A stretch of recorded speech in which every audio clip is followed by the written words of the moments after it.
Anytime you take an SUV from full size to mid-size, there's going to be some maybe compromises built into that equation. Hey, welcome to this edition of Road Warrior. I'm your host, Grant Roberson. Now behind me is a 2017 GMC Acadia redesigned for this year. And what you're going to notice is they've taken it from those fuller size measurements to something just a little bit smaller. But my question is did they compromise anything?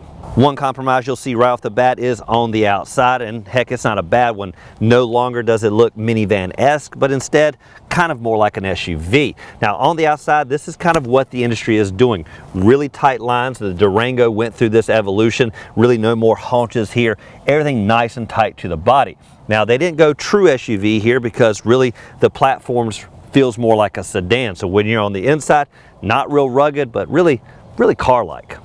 With the biggest difference being the downsizing, let's look at the overall numbers. The length being about 193 inches, the wheelbase around about 112. Those are about 6 to 7 inches shorter than last year's models. Now as for width and height, they've been equally decreased around 2 or 3 inches, so nothing really crazy. Now with all those numbers, where you're going to see the difference is maybe just a little bit tighter on the inside, but not when it comes to legroom numbers, which we'll get to in a second. Now as for the overall height, this still feels somewhat SUV. Original ground clearance is around about 7 inches. This staying pretty true to that. Now what I like is, again, the overall height diminished. The vehicle just not too voluptuous anymore and pretty tight going down the road. Looking at the four corners, what you'll notice is the 18-inch wheels, and these are kind of adorned in a brushed, darker accent versus that really blingy chrome that you're seeing on a lot of vehicles. Now this particular model is the front-wheel drive version, but you can opt for all-wheel drive. Now looking down the lower third, what you're going to notice is this rubber cladding. That to me is indicative really right off the bat of making this feel like an SUV, because after all, minivans don't need that, but someone going off-road is really going to want this protection.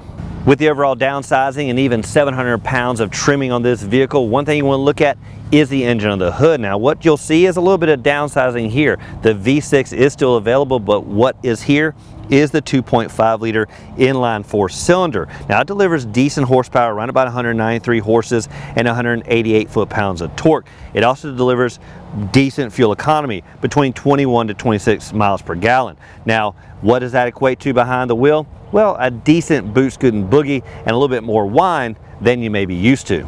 Now one thing about this kind of new power plant option is the 4-cylinder. It's going to deliver decent horsepower. It also has kind of a fuel economy setting. What I'm referring to is that auto on, off, start engine kind of operation. You've seen this on a lot of vehicles.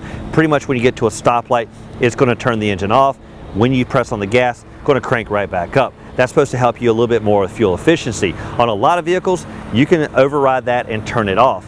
On this model, GM is not making that an option, and pretty much you're going to have to deal with the fact that this engine is going to shut on and off when it wants to.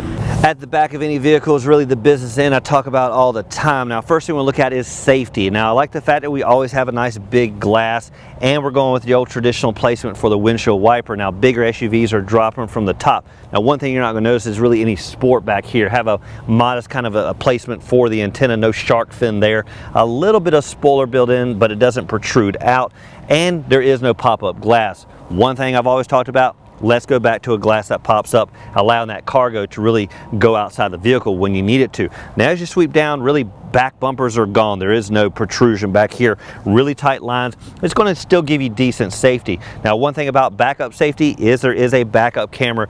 Really comes in handy, especially on those mornings where you have the moisture on those side mirrors. A lot of times you can't use them. Instead, look right here at the backup camera. It gives you a nice view backing up. And of course you have the backup sensors. Now one thing I like on this particular model is it is a power rear hatch. Now what you'll notice is the operation is somewhat quick, not too slow. Now looking at the rear cargo space, what you're going to see is around about 13 cubic feet behind the third row. Now with all the seating laid flat, that's going to be about 6 times that amount when you need to deliver a lot of cargo. Diving into the cargo area, one place I like to look is right here underneath the floor, and what you're going to find is some decent storage. Now pretty much you can tuck this out of the way, and what you'll see is actually this foam rigid material. What's great is this kind of, to me, looks cooler-esque, meaning I can put some ice in here, put some beverages, and maybe for tailgating or maybe not, but that's a nice little area if you need it. Now looking at the overall layout here, what you're going to notice is a 50-50 split here with the third row. It's going to give you a total occupancy in this particular model of 6. Now to lay these flats made fairly easy, simply pulling this here, it's going to tumble the headrest, then simply push forward. That's going to give you a lot of added cargo and a lot of options with people and cargo and however you want to form it. Climbing into the second row, because after all we made this vehicle smaller so that we know the front people are going to be happy, but let's look at the second and third rows. Now what you're going to see here is about 39 inches of leg room. Now that's pretty decent compared to last year. It was around about 36, but where did they get these added numbers? Well, what they did is they stole it from the third row. Now what's great is really the numbers for leg room across the board are pretty much the same, because as you move these seats forward, you're going to regain the lost leg room back there. Where they really took all the room on this vehicle is from that cargo space we talked about earlier. It's nearly half what it used to be. Now looking at some other ergonomics, you're going to find nice armrest support here, both for these captain's chairs. Now other things is the tri-zone climate system, and you're going to find controls for that right here. Now what's great is this really gives the back seat occupants their own individualized attention. Simply turn on your fan speed right here. You can have it auto, you can do your different modes depending on where you want the vent and the temperature control to be handled. Even better is there's some added connectivity down here. Power supply like you're going to find at the house, and some nice USB connection. Now with all the seating in place, one thing you're going to talk about really is that ingress into the third row. And first thing you'll notice really is kind of the theater style seating, meaning as you progress back, everything elevates just a little bit. Natural progression, considering that axle back there, you're going to have to elevate the seat.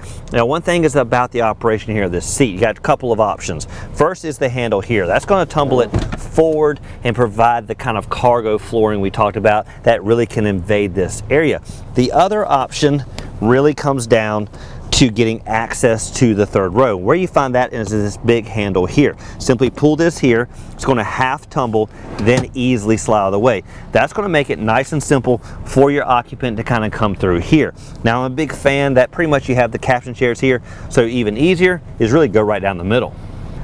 The best position has to be behind the wheel, because this is where all the creature comforts are and, well, all the innovations. First thing I notice is the overall comfort. Nice to and fro with the automatic powered seats, and pretty much elbow support everywhere you look, especially with this elevated center console. Now as for the legroom numbers, again, this is over 40 inches to be expected, and what I found, again, with all the 3 rows, great comfort pretty much anywhere you sit. Looking at the center of the dash, the huge oversized touchscreen system, really easy to navigate, and if you're familiar with General Motors products, this is standard operating procedure. Now what's great is this particular operation has a home screen. A lot of vehicles aren't doing this very well, allowing you to have all the various operations here on one screen, simply navigate with ease, and you have even more over here. Now as you scroll down, you'll notice that there's very little buttons to operate all this. Pretty much an arm stretch away for touchscreen and a few functions down below. Now below that is the dual climate controls for up front, really dialing specific temperatures and various modes in between. And I like the fact that they use the knobs here versus up and down buttons, especially when it comes to fan speed, because we definitely want to be able to set that real easy. Below the climate control, you're going to find a nice little niche to put your devices, and there is connectivity there as well. Nice power outlet and USB connections with an auxiliary jack. On the steering wheel, you're going to find buttons for the cruise control on the left side, pretty much straightforward. On the right, these are controls to operate the various information between the tach and speedometer. This is going to allow you to navigate and get you kind of up-to-date information of what's going on with the vehicle. As for the gauge cluster, you're going to have the old analog tach and speedometer left and right. Centered is going to be a nice digital display I just mentioned. Now what's great is it does provide the digital readout for the speed, giving you a little bit more precise reading of how fast you're going. Now that does it for this edition of Road Warrior and our test drive behind the wheel of the all-new 2017 GMC Acadia. Now again, they've downsized this just a little bit, but they've kept the interior volume when it comes to your occupants. What's great is they really provide it with that new, smaller engine to give you a little bit better fuel economy when you need it. Now as always, thank you for watching this edition of Road Warrior. Keep both hands on the wheel and eyes straight ahead.